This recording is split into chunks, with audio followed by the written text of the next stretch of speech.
how would you recommend that our listeners approach that conversation of negotiation with their daughters or the young women in their lives? Firstly, we need to be told to value ourselves. Our entire society undervalues women and undervalues the work of women. And that's whether it's paid work or whether it's unpaid work.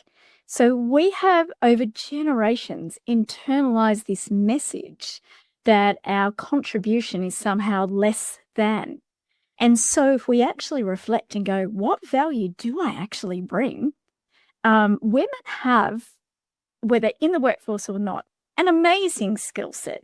Generalizing here, but we are socialized to be community builders. We are socialized to be great communicators. We have job-specific skills that we've no doubt developed, and knowledge as well, whether that's through formal or informal training.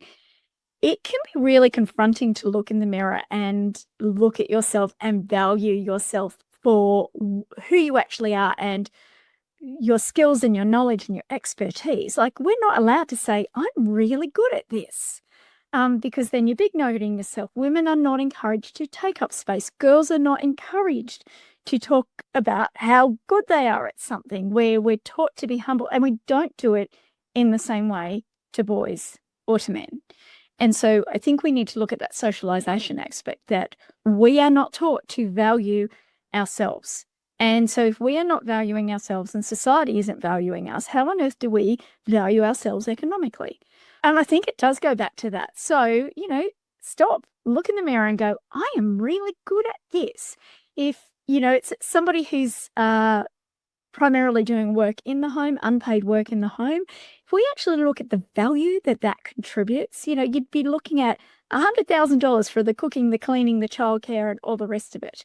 That work is valuable. It's valuable economically. It's valuable socially. We need to value ourselves.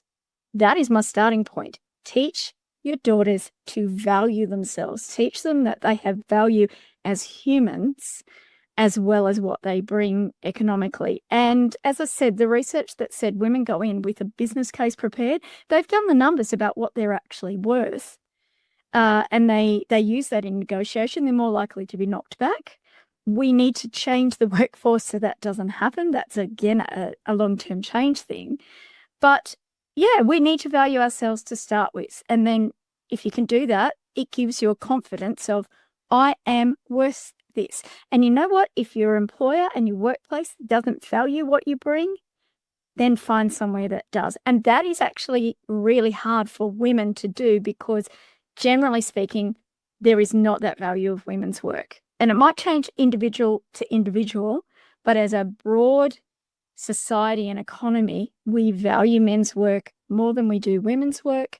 That's why we have a gender pay gap.